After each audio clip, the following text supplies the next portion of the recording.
I think as we continue to grow, the people that will step into leadership roles and management roles, kind of managing their teams, will, kind of have this people first approach. And then as they grow, it just kind of becomes chaotic. But here, we have very defined teams. Everybody knows who to go to in case of emergency on their team. CEO talks to every person in the team, in the company. So that's really, I feel like, unique about our managers. I mean, the CEO in the first place, because he really knows how to still make people feel that, you're not just working for somebody you don't care about.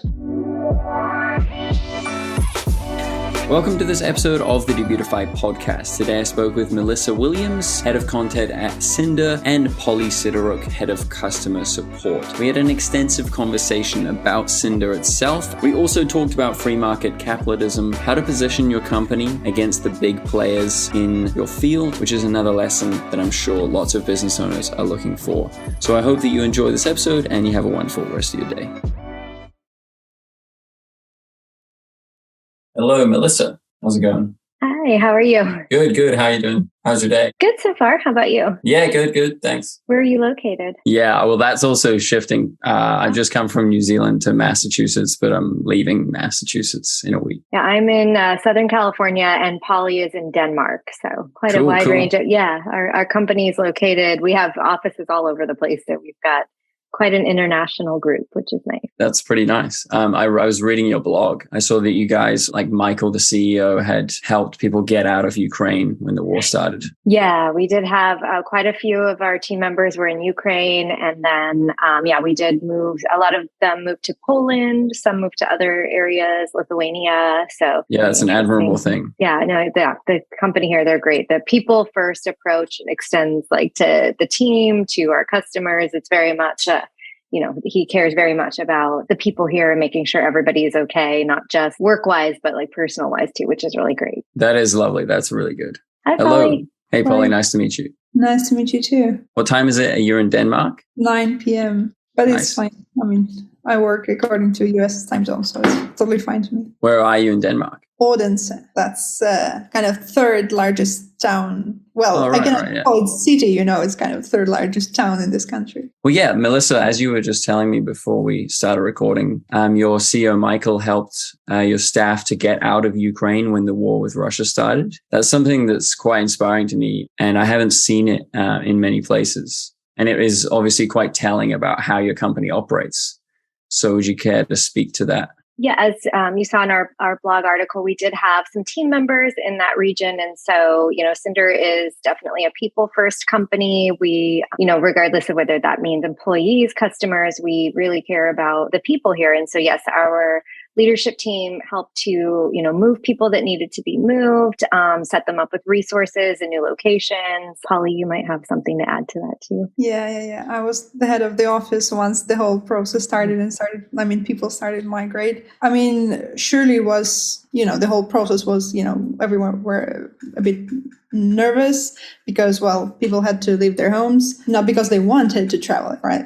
Just because they had to, but eventually everything went really comparatively smooth. We know other companies in like Belarus that were formerly had their offices there because Belarus was quite a kind of tech hub. A lot of Silicon Valley companies were also had outsourced developers team in Belarus. So it's kind of a common story. So many CEOs did this. And we're proud that we are one of the companies that do this as well for our employees, even though surely, we had to work, over 8 hours a day, surely to kind of make sure everything goes smoothly in different time zones. There were a lot of talks to coordinate all the actions across different regions. Well, because the management is in US, people are here. So that was a lot of that was a process, but everything went really well. So we relocated everyone. So that was really, really good. Yeah, that's really beautiful. I kind of have two questions. How do you think you're going to be able to sustain that generosity and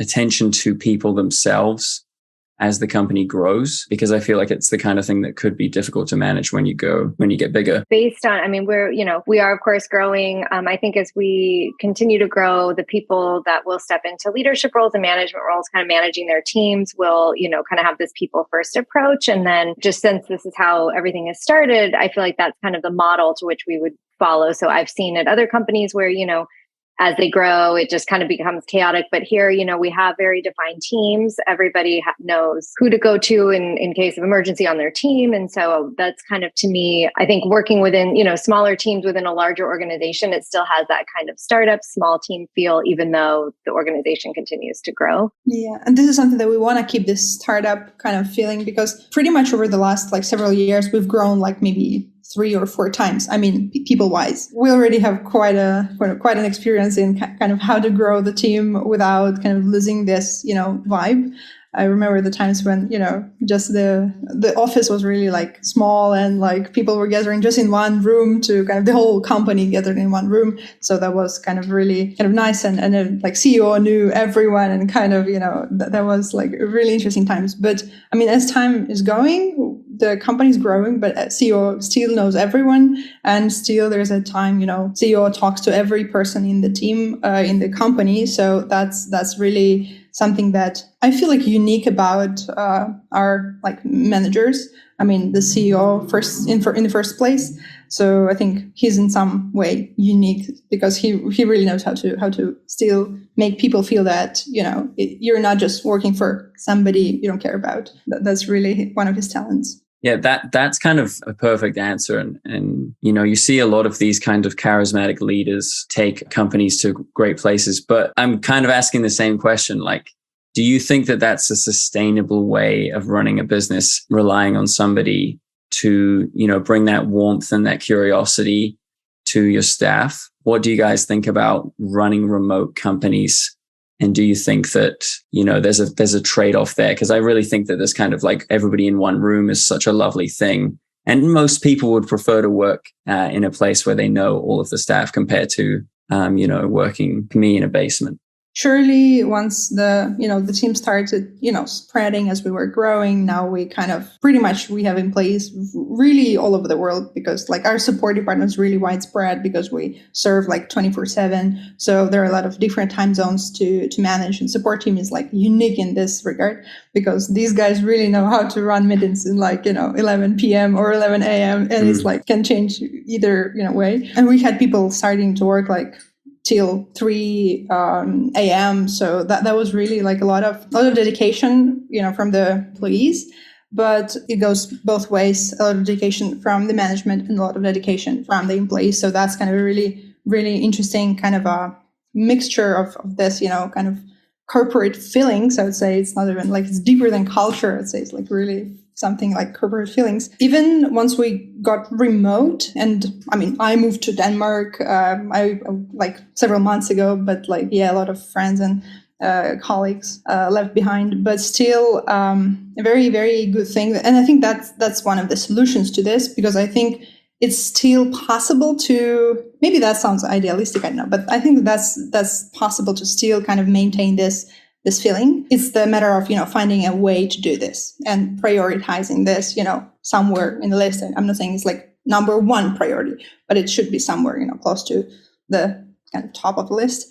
One of the things that our company does is we run corporate parties, and we kind of gather people from, it may be 2 days, it may be a week, but recently we've kind of gathered in at the sea coast, those in Turkey, because a lot of people were from Europe, and we kind of traveled. So company pays for the expenses to kind of gather all the employees in one place.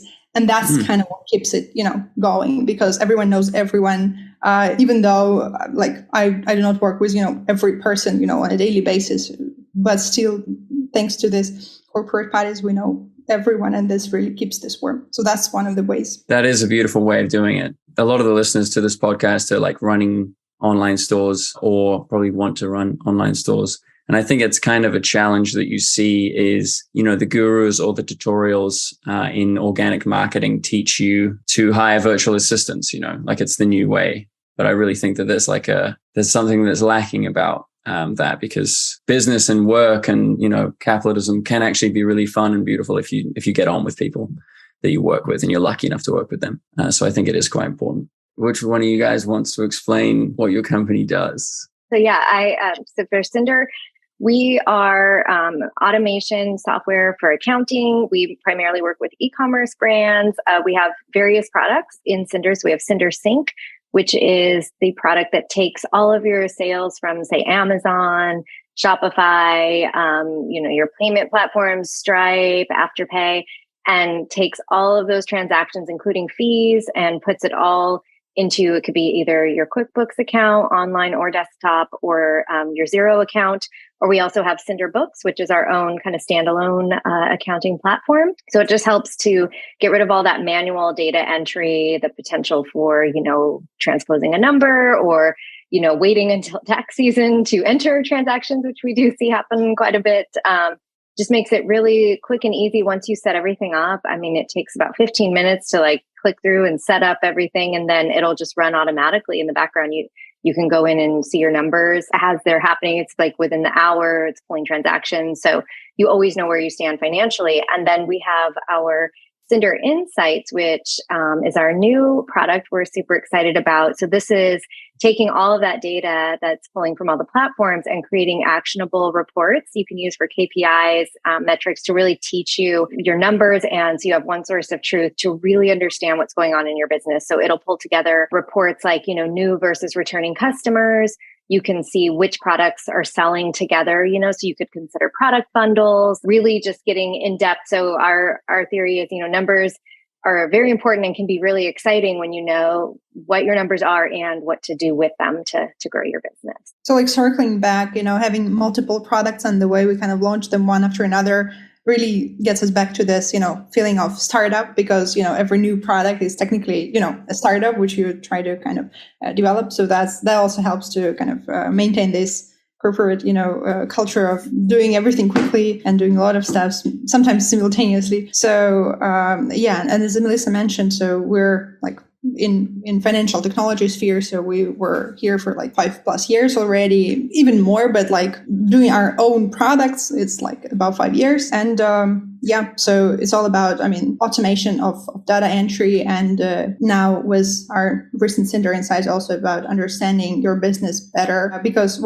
gathering all the numbers and understanding what this or that, figure means, that's challenging depending on your business background. So if you want to start, if you're starting, if you've already running your business for a year. So all of this kind of people on different stages have really different understanding of what they should or shouldn't be tracking, what KPIs, what their goals should be. So we want to help with that as well, on top of just, automating and saving your time. So to say, we'll save you time on data entry so that you're able to kind of look at your numbers and make better decisions. I understand that Synder's accounting for e-commerce specifically. I kind of want to know the history of the company and how it positioned itself to be different from these big players in the world, and how you kind of look forward to growing in the future. Yeah, we kind of look at ourselves and seeing ourselves playing in the team with these big players, because we originally started with QuickBooks Marketplace. We were one of the apps there that told you, kind of integrate your Stripe to QuickBooks or PayPal to QuickBooks. So that was kind of the very beginning of the story. Prior to that, we had another product, doing even a simpler task, like importing your Excel to QuickBooks. So it was the very, beginning. Prior to that, our CEO did just development, outsourcing development. So he was doing projects for different businesses. And then kind of one of the businesses, ordered a project connected to QuickBooks, and our CEO learned about QuickBooks and learned the pain points around it. And kind of this is how we all started. And we started having apps that work complementary with QuickBooks and helping achieve this or that task quicker, in a more efficient way. And then kind of gradually talking to people, gathering them around our apps, asking their feedback, adding Xero to this stack, and working with QuickBooks Desktop. So working with more and more accounting platforms, helping people who work with these platforms, either accountants or business owners, kind of fulfill their task. We started, learning different set of needs, I'd say. So surely people really want to kind of save their time on entering data they have in their Excel to their books, and they don't want to, spend the whole day just entering transactions manually. So that's where you can use one of our apps, for example. But moving forward, we understood that QuickBooks or Xero, they're really great pieces of software, and they really solve a lot of problems, for many different industries. But to have a software that solves industry specific problems, for example, as we do, we solve e-com specific problems. So you won't be able to kind of, log into QuickBooks and kind of see, what it can offer you in terms of e-com. They'll tell you, we can do everything. Just, tell us what you want. So Synder in this regard focuses in, more at things, more specific, industry specific things. And this is kind of where we're going, becoming standalone is, to just solve the problems of the customers that use us, that talk to us. And as Melissa mentioned, we have a lot of e-com businesses. As once we were growing, we were adding more and more different sales channels like Shopify and Amazon and Walmart and eBay, Etsy, et cetera, et cetera. So we just started to hear pain points of these people and started to kind of fulfill. And the need to know numbers if you run business with 5 different sales channels. So you sell on eBay and Amazon, and for example, you have Shopify, and you have multiple payment processors linked to several of these e-com sales channels. And you kind of want to have everything in one place. And that's where Synder comes into play, and it will kind of import your data to QuickBooks or to any other accounting software supported automatically. And it will also give you like a dashboard, combined dashboard, with numbers from all, several of your payment gateways, so that you don't have to log into, each one and see, okay, so here are my sales for Amazon, here are my sales for Shopify, what do I have combined, how my Shopify payment processors are doing. Maybe I'm, paying high commission with the processor that really, brings me very, very little revenue. So all of these things, Synder will be able to help you answer all of these questions. I kind of see in the future these solutions like coming maybe from a top-down place. Like Shopify Plus is like very focused on like an omni-channel approach. Do you guys like think about what if, hypothetically, like WooCommerce and Shopify and Amazon kind of just had a coffee one day and they're like, we should actually probably just have a sales channel dashboard that's linked. I don't know if you thought of that or if that's actually possible. What do you think of that? I hope one day, I hope they don't for your sake. Countries will, sit and have a cup of tea and say, oh, we don't need borders. Let's just, let people just make it all run freely. So we all hope for things like that. And this cup of coffee from the owners of these companies surely would have been like a good add-on for their users. But this is like a whole new startup. It's like you're selling pizza and the other guy selling pizza, and the third guy kind of comes in the room and tells you kind of, I know you were selling pizza, but let's do something kind of entirely different. So let's start selling, salads, because that's a good, thing to go with, pizza and salad, for example. And you're like, I'm really into selling pizzas. So I don't know. That would be definitely a good thing, I guess, for the people, for businesses who are kind of struggling to kind of get this dashboard. But I don't know if that's realistic in terms of, I'm selling pizzas. I really know everything about pizzas. I'm inventing new kind of, flavors and new everything. And then kind of, why would I go and really start from scratch with salads if I know that I have, a way, more to do with pizzas? Yeah. And I feel like it kind of, in some ways is similar to like that, tech question of build versus buy, yes, you can build it yourself, but the time it's going to take to do so, the engineer hours, number of, trial and errors you're going to have to do. Whereas if there's a tool already on the market, why not just partner with this tool and make that work? And then of course, there's always the, would Amazon or like even maybe more applicable, like would WooCommerce and Shopify partner really on that? They're competitors. So it's like, would they want to be connecting their dashboard? So, I don't know, obviously we don't know what the future holds, but I feel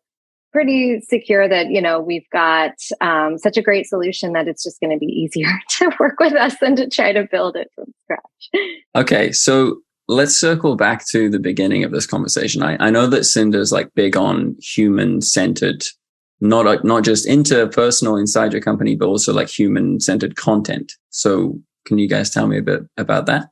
Yeah. So like as far as the human-centered content, so it's definitely like everything we do kind of has this like human approach. So we always, we have machine accuracy, human approach is kind of how we word it. So when it comes to content, our team is really focused on educational content, helping people not just use Synder in their day-to-day lives, but also understand really the things that can take their business to the next level. So we've got content coming out really soon on like unit economics. We have an expert that we have interviewed, and we've got, details on what does it mean for an e-commerce business to understand this concept, and like, what do you do with it?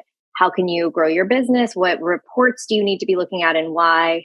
Even like within the app itself, if you go to like Synder Insights and you open up any report, there's an article there. There's like a little on the side, there's like a little quick overview of like, what are you looking at? Why does it matter? What can you do with it? And then there's a link to click to get to an even more in-depth article on that. So we're very big on educating people, helping to empower them to grow their businesses and, understand the why behind the numbers. It's like, sometimes one of the things that we talk to e-commerce business owners a lot about are things like COGS. And it was interesting to us to hear from some of the people we've talked to, like a lot of people just don't know these numbers. And that just leaves you in kind of a vulnerable place. I mean, I know just as a former e-commerce business owner myself, if someone had asked me at the height of my business, what are your COGS? I would have just stared blankly and not known. And that ended up being part of the reason why I no longer am an e-commerce business owner. So I think just really helping people, this is their passion, something they really love. And we give them the tools, to understand and grow it so that they, can continue. Yeah, I think that's like a trend that I see a lot when I interview software companies is like the old school way was features, benefits. I'm going to sell you this thing. But now it's like, what's going on? Like, let's have a conversation about it. And yeah, I think that's really good that you guys are following that. But blockchain, what do you guys think about smart contracts? And are you worried about maybe a less human, more automated approach? I know that you just said that you like to have up to speed computers doing the back end and then you try and humanize it. I think the level, the extent, to which you can automate some communications with your customers, for any business, it really depends heavily on like the specifics of your business.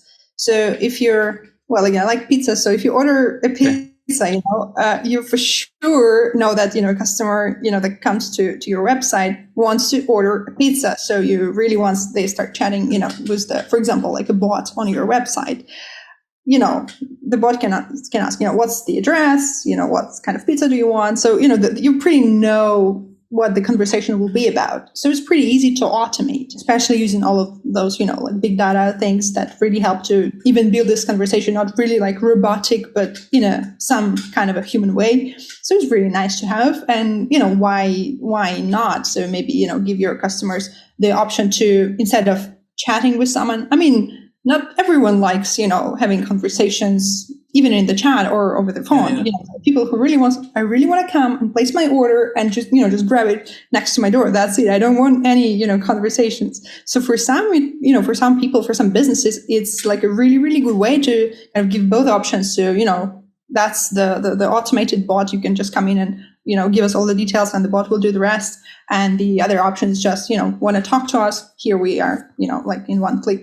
So, and then you connect to a live person. But, when we're talking about accounting, that's a whole new, other story, because accounting is not simple. There are a lot of companies who really want to simplify it, make it easier, make it a breeze. But that's a lot of things to be, considered, a lot of things to be learned so that, business can run their accounting correctly.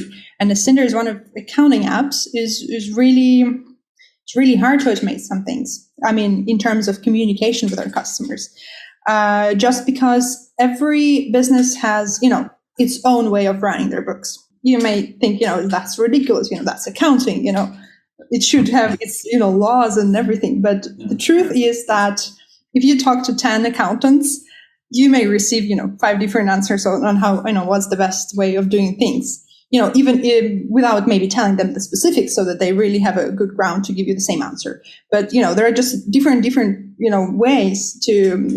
different ways to do the same thing in accounting. That's, the beauty of the account, because there are, 10 different ways how you can account for the same transaction, depending on your needs and the needs of your business and the way you want to, things you want to prepare your books, to. So just tax reporting is one thing. For example, going through audit to sell your companies, totally other story. So a lot of things maybe, may vary, which is why accounting software should be set up in very different ways. And talking about automation, so Synder automates, connects like 10 different platforms in one ecosystem. And that's also like a funny thing, but I would say like I won't say like 90, but I'd say like at least 60% of people do not use all the fields and kind of things in, for example, Shopify or Amazon or any platform they use, the way this field should be used. So they use it the way, it's convenient to their business. And maybe, they put like a product names in the description just because it's first, in some way more convenient to them. So once we start to automate these kind of flows, really there is a high, possibility that we would need to kind of configure like certain things in very, very certain way for this certain business. So that's kind of the trick. So you just can't tell, to everyone, do this and you will go to success. It's like really we have to, have someone who will sit with you. And that's actually the way our onboarding with Synder works. Once you sign up and kind of integrate many platforms, you have like highly like a transactional business. So there is, a lot of pain Synder will solve you. So we have people who will kind of, even once you're on a trial, jump on the call with you and really give you a good consultation on whether Synder can or cannot solve your problem. Once you subscribe, like the first, several days, is like, we'll contact you to set up a call, like a Zoom call one-on-one with you to kind of go through your setup, go through your needs and see if, what's the best way to automate things and do your stuff. So there's just, for now, maybe, like in, 2050, once the AI will be so really developed so that it will be able to kind of take the decisions like, yeah, I know that this, this data goes from that field and not from this as it usually does. And I need to reconfigure it, in a different way. So unless that happens, I cannot see a good way specifically for our company that works in accounting to do this. I'm sorry for a long answer, but it's really something that I put a lot of thought on because I really like automation. I work in an automation company. We both work with Melissa, so we really like automation. But, well, that's not always possible. So when you say the fields, are you talking about, like, for example, when you do Google Ads, you could measure your success off your click-through rate versus like your ROAS? Do you have an example that you can? Yeah. So for example, so I fill in the order in Shopify and I don't have the address of my customer. I fill it on my own because of any reason, the customer just came to me or called me and told, I want to place the order. For now, I don't have the exact address of the customer and customer told me, okay, I'll call you back, later and I'll, give you the rest. Is that frequent? That sounds like an infrequent thing. I saw this kind of case and we kind of, it was just like a funny description, like address will be specified later. And, the people wind up with this kind of address in our system. And they were like, why don't I see, why can't I see, what kind of address, what state this, order came from? And we kind of started to investigate and we understood that initially the order was filled in partially and then they filled it in, fully. And then the information with the partial order went through and kind of, so that's kind of the way it goes. Maybe it was the address specifically. No, I wouldn't say that's a very frequent case, but the way people just indeed, so their name of their product is, 30 characters long because it's a t-shirt, blue one with this kind of print of this kind of size. So the name gets really long. And instead of putting it to the product name, people just put it into the description just because the field is longer and they really want to see the whole thing. And kind of, here we go. So Synder knows that product name should be specified in this field. It looks at this field and there's nothing there. So sorry, you don't have any product there. But, I, as a person who looks at the order, can say that's the product that just is in the other field. So yeah, that's kind of a super frequent situation. And we're developing our own rules, smart rules engine to let people kind of customize these kind of things and tell Synder, yeah, we know that product should be there, but in our case it's there. So please remember. Yeah, totally. Or you could have a backend R2D2 going through the Death Star, searching an online store for, these are all the products. So if it's one of these, it'll be having to go in that product name field. Yeah, exactly. And this is exactly like a frequent case. Yeah, the thing. That's very cool. Yeah. Okay, so you guys strike me as, the leaders in your company. Correct me if I'm wrong. You sound very you know everything about your positions. A question that I like to ask is as the leaders of your company, how do you see your company differently to the people who are just working there? I think I understand what you're asking. So what I would say is I think, with each team, and I can speak specifically to the marketing and content team, everybody has kind of, stuff that they are owning. So I wouldn't say that obviously there's people who have more leadership roles and not, but I would say everybody kind of owns like their piece of the puzzle in a way. Like, I think that's what makes our team really great, is that everybody is working together on, it's not like somebody's, working on this one piece and they're not technically a leader. So they're just like going through the motions. So I would say it's very much everybody's kind of in it together. We have a very, startup feel in the sense that like people are involved in various pieces. I mean, like myself, I'm, head of content. I run the, content marketing piece, but I'm also working with the product team to make sure that our in-app content is, running smoothly and matching to like terminology that's being used with marketing. So like there's a lot of overlap like that. I know Polly's involved with various teams, and everybody kind of has this like, all of us are working together to accomplish, the same goal. We have different roles, but everybody, I would say feels, responsible and ownership of their piece. So it's not like, I think if that was what your question was. No, that's exactly what I'm getting at. It's a convoluted question, but it really gets into how the company works. I guess just another piece to what Melissa said is that, again, getting back to our CEO and his like wonderful features, of being like really inclusive, so everyone knows what we're doing. Is like we have this like once a 2-week meetings where the whole company gathers together. We know there are different time zones, and sometimes we have people who are like in 11:30 p.m. they're gathering still because they want to be updated. But surely we record if someone can't attend. But like the thing is that CEO really like gives an overview of what was done throughout the 2 weeks. That the company was working, what different departments did, how were the results. It's like really like maybe 25 minutes. I guess it never runs longer than 25 minutes. I'd say just our CEO is really like, I guess it's right to the point. So, but it really, everyone knows exactly what's going on, who's working on what. And sometimes there are just questions that the like C-level management thinks about. So our CEO just comes to this meeting and, just shoots the question to the crowd. Guys, we're thinking of this kind of issue. What do you guys think? Do you have any ideas? And then, like developers start, really participating in kind of really business things, thinking how they can sell this or that, or maybe what's the best way to do this. But, and in many cases, they're just, some ideas are really like bright. Some are, I wouldn't say dumb, but like, that's like a kind of a funny stuff that make everyone smile. But then, it all kind of creates this kind of feeling that we are all in the same boat. Like as Melissa said, that, this whole thing, we understand what's going on. We understand the plans and goals for the next 2 weeks. And this way kind of really everyone, despite of, being really like widespread, I mean, in terms of like, working remotely, despite of different time zones, still that's kind of a thing that really helps everyone, be united. And then, C-level manager can really get some ideas from, everyone who works in the company, because, people are different. They have their hobbies, they have their areas of interest. And sometimes they can see, the problem, in the angle that you would never think possible. So. Yeah, that's a really lovely, inspiring way to run a company. That's like Ray Dalio's principles to running a good business is like an idea meritocracy. You guys have probably heard of that, like where the developers are just getting involved in business stuff. And it's not like, that's not your place, bro. Don't come in here with that. It's like the idea is king. Like, let's get that going. That's very kind of Silicon Valley thinking, like startup thinking, where everyone just starts to, wants to kind of sell the thing and make it like useful to the market. Yeah. That's nice. It's good. I'm glad that that's what you said. I'm sorry. These interviews can be a bit like an autopsy on your company and can be a bit weird, but it's good in your guys' case. It's so positive.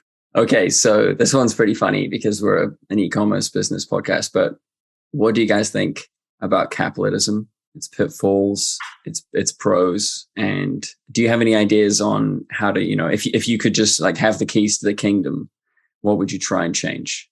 Yeah, it's big. yeah, I told you. I understand that, giving a certain level of freedom to people, businesses, market, whatever, that's really a good thing because everyone, has an opportunity to do something. But along with this, having like a good, really, really good moral base under, capitalism, it's hard to change, even if you have, the keys from the kingdom. You just can, make people think, in the way, of helping each other, and, not just, blindly competing for I don't know, for whatever, for money, for time, for whatever. But I feel like really what's missing sometimes in my, personal opinion, is just the attitude when people are kind of want to not just achieve material goals, but also think of something, high level spiritual, thinking of how, this or that will affect other people. So I think that's what's missing. I mean, capitalism is quite a good model. I mean, we all can see, I guess. So, but I think what's missing is that part of, really, really common morality and common understanding of every human is, the same. We're not different in any way from one another. Just our background can be different, but well, that's normal. That's okay. That's even beautiful, because that will make to be cherished. Yeah. So I think that what's missing on my point of view. I mean, I agree with what Polly said. I do think that it allows people, I mean, anytime you allow people to have an opportunity to, create something, and especially like, from the standpoint of e-commerce, just even, in my experience, I had an idea, I created a product, I started selling it at like little craft fairs and, in person. And then I started an Etsy store. And from there I grew to Shopify, and, for all of a sudden it was getting featured places. And it was like, I just was, one person with an idea and, able to, obviously it didn't last forever, but I think that's kind of, you try the ability to have that trial and error and to put something out into the market and be able to, just kind of see it grow is really great. But yeah, like Polly said, obviously there is that, moral component that we have to keep in mind, and people, but I think in its best forms, it works. It's just a matter of, sometimes it does get a bit distorted. So I really think that what you're talking about with the moral underbelly is distorted by like social infrastructure. Like I believe that 99% of people are good people. And they're like given enough exposure to other people, everybody will get on, But I think that like urbanism in the 20th century and creating these cities that like don't, they're not optimized for connection. They're optimized for like factories getting stuff to A to B. I think that maybe in the 21st century, if we optimized for just like social infrastructure, maybe we could have more fun and more laughs and stuff. But I also don't know. Yeah, this is exactly, I mean, this really like resonates with my point. I don't know if I like explain it clearly, but that's really what I think too. I mean, that the moral component is just the thing that maybe just because of this kind of separation and also being aimed at, achieving a goal, because otherwise you do not, worth anything. You're nothing without, some kind of achievements. That's what, puts additional pressure to people that really, stops them, like not stops, but like kind of puts additional veils, before them once they try to be really like nice and open and kind of helping. So yeah, that really resonates with me too. Yeah, that's so true. The neoliberalist myth of like, who are you and how much money? Like, I just moved to America, and like people ask me like, so how much do you get paid? And I'm like, who the hell are you to ask me that? Like, it's kind of socialist and it's really kind of cool. You. Really, really get you. But it's kind of weird, and you're like, it's complete strangers, in like a bar, and you're like it's kind of open. It's open-minded, but it's not open-minded because it's kind of framed in this way of like, I'm going to judge you and I'm going to value you on that number. And I'm like, that is just so arbitrary, Like if I was a weapons dealer and I earn $150K a year, are you going to like me more? Like I'm a farmer and I earn $20 an hour. Like that's better. I think that these things like these free podcasts and the democratization of media will help people to, create news stories that don't necessarily anchor on like success in that materialistic way. Success in not materialistic way, I think that's the key. Yeah, because now we measure success only in materialistic, measure just how much you earn.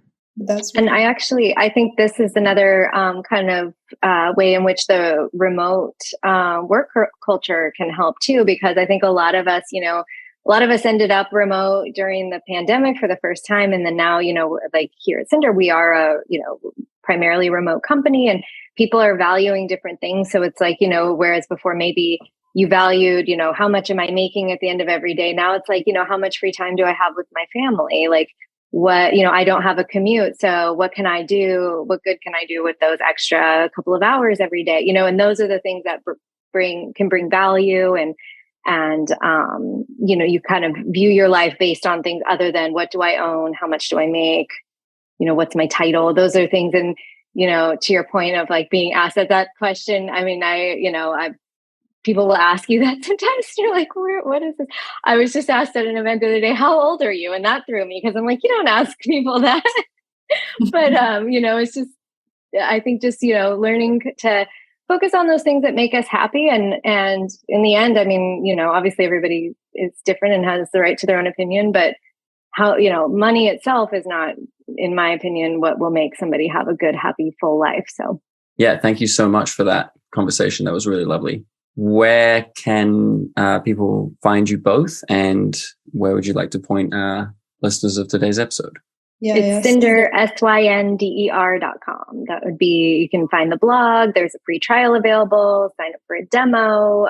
Just read more about the product. And then you can actually, contact either Polly or I believe if you go to the company page, we're both on there, and you can read a little bit about us and get in touch if you'd like, or, any of our amazing support representatives if you have questions about the product. That is actually something that Synder, so we are, we have a lot of really great ratings and, all the different review platforms. But one of the things that comes up in all of them is just how great the support people are. And so that is one of, again, that human approach.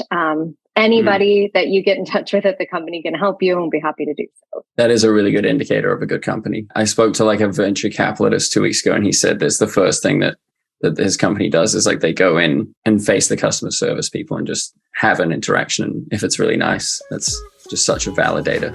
Yeah, I'll put the website in the show notes. Yeah, thanks again for coming on the show. Thank you.